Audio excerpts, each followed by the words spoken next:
यह देखकर आदमी का चेहरा तुरंत डर से बदल गया। फिर वह एक एयर होस्टेस के पास गया, उम्मीद करते हुए कि वह उसे शांतिदायक दवा या दर्द निवारक दे सके। लेकिन क्रू मेंबर ने उसे मानसिक रूप से अस्थिर समझा और दिलासा देकर कहा कि वह जल्द ही अपनी सीट पर लौट जाए। लेकिन आदमी जानता था कि उसके शरीर के अंदर जो चीज है वह कितनी खतरनाक है। अगर उसे जल्दी काबू नहीं किया गया तो पूरे विमान के सभी लोग खतरे में पड़ जाएंगे। क्रू मेंबर ने देखा कि आदमी उत्तेजित है, इसलिए उसने फिलहाल उसकी सभी मांगे मानने का फैसला किया। इसके बाद आदमी ने तुरंत मुड़कर खुद को बाथरूम में बंद कर दिया। लेकिन सबसे बुरा हाल तब हुआ जब वह पागलों की तरह नाक से खून बहाने लगा। अब तो उसके दांत गिरने लगे। बाथरूम के अंदर से जल्दी ही दर्द भरी चीखें सुनाई देने लगी, जिससे बाहर बैठे सभी यात्री डर गए। लेकिन एयर होस्टेस को अब लगा कि आदमी पर नशे का असर हो रहा है, इसलिए उसने जल्दी से यात्रियों को बताया कि घबराने की जरूरत नहीं है। लेकिन उन्हें यह अंदाजा नहीं था कि इस समय वह आदमी एक भयानक रूपांतरण से गुजर रहा है। अब उनकी मुसीबत बढ़ने वाली थी। जैसे ही क्रू मेंबर को होश आया, आगे बढ़कर देखने लगी, बाथरूम के अंदर से आ रही अजीब आवाजें अचानक रुक गईं। ये अचानक छा गई खामोशी ऐसी थी मानो मौत खुद सामने आ खड़ी हो।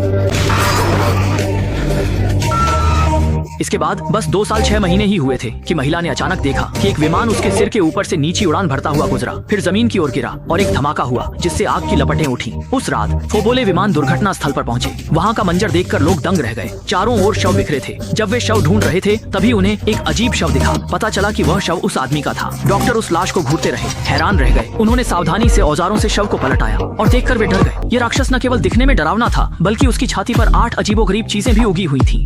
यात्रियों की सूची का मिलान करने के बाद वे आखिरकार इस उत्परिवर्तित आदमी की पहचान की। एक सुंदर युवक अब भयानक रूप में था। डॉक्टर ने शव का प्रयोगशाला में अध्ययन किया। हैरानी की बात यह थी कि बाहरी रूप बदलने के बावजूद अंदरूनी अंग सुरक्षित थे। डॉक्टर को एक और सुराग मिला। उत्परिवर्तन से पहले उसे नाक से खून बहा था और हथेली में एक रहस्यमय चिप मिली। जब खून की जांच रिपोर्ट आई तो मामले में आखिरकार एक बड़ा ब्रेक थ्रू मिला। असल में उस आदमी के खून में एक अज्ञात वायरस पाया गया और यही उसकी उत्परिवर्तन का असली कारण था। इसके बाद जांचकर्ताओं ने ब्लैक बॉक्स की रिकॉर्डिंग के जरिए विमान की आखिरी 60 सेकंड की बातचीत सुनी।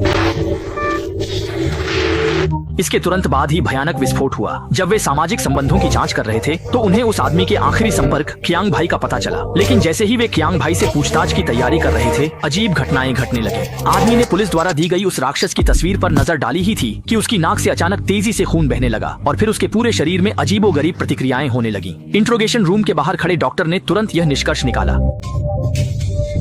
शाओमेई ने इस मौके का फायदा उठाया, जल्दी से उस आदमी से झड़ देने वाले की पहचान उगलवा ली और फिर बिना देर किए उसे एक नींद का इंजेक्शन लगा दिया। आदमी को जमीन पर गिरते और बेहोश होते देख डॉक्टर तुरंत उसे प्रयोगशाला ले गया। उसने नवीनतम मेमोरी इंट्रूजन तकनीक का इस्तेमाल किया, जिससे शाओमेई उसकी चेतना में जाकर सुराग ढूंढ सके। हैरानी की बात यह थी कि याददाश्त की खोज के दौरान शाओमेई ने एक चौंका देने वाला रहस्य खोज निकाला। वह आदमी अपराधी नहीं बल्कि लंबे समय से छुपा फोबरलेट एजेंट था। सच्चाई जानने के बाद सभी ने जल्दी से उसे जगाया और पूरी बात पूछी। कियांगी ने बताया कि अगले दिन सुबह 7 बजे अपराधी गिरोह एक खतरनाक वायरस की डील करने वाला है। अगर समय रहते इसे नहीं रोका गया तो वायरस के फैलने के परिणाम बेहद भयानक होंगे। एक्शन टीम ने तुरंत शाओमेई के कान में एक माइक्रोबग लगा दिया और उसे अंडरकवर बनाकर अपराधियों से मिलने भेजा। जैसे ही दोनों पक्ष मिले, शाओमेई ने शिष्टता से हाथ बढ़ाकर अपना परिचय दिया, लेकिन सामने वाले पर इसका कोई असर नहीं हुआ। उसने तुरंत एक स्कैनर निकालकर उसकी पूरी बॉडी की जांच शुरू कर दी।